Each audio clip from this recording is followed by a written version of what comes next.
ब्रह्ममुरारिसुरार्चितलिङ्गं निर्मलभासितशोभितलिङ्गम् जन्मजदुःखविनाशकलिङ्गं तत्प्रणमामि सदा शिवलिङ्गम्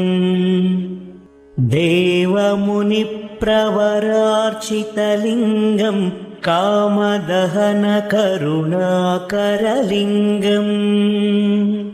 रावणदर्पविनाशनलिङ्गं तत्प्रणमामि सदा शिवलिङ्गम्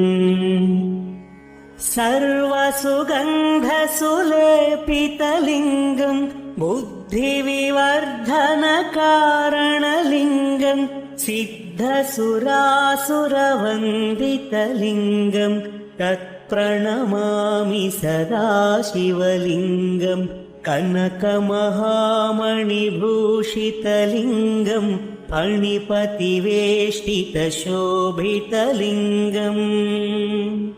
दक्षसुयज्ञविनाशनलिङ्गं तत्प्रणमामि सदा शिवलिङ्गम्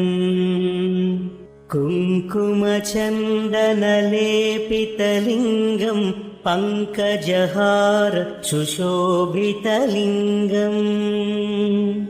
सञ्चितपापविनाशनलिङ्गं तत्प्रणमामि सदा शिवलिङ्गम्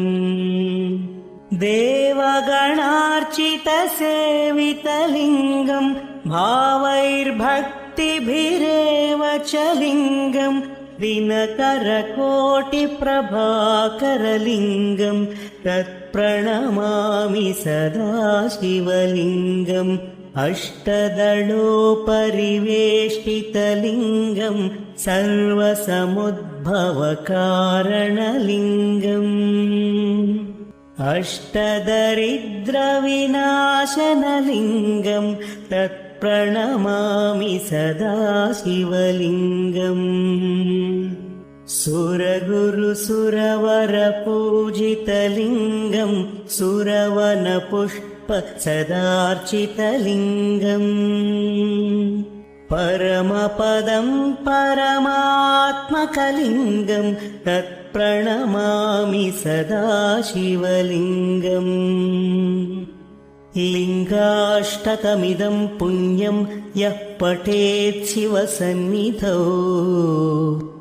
शिवलोकमवाप्नोति शिवेन सह मोदते।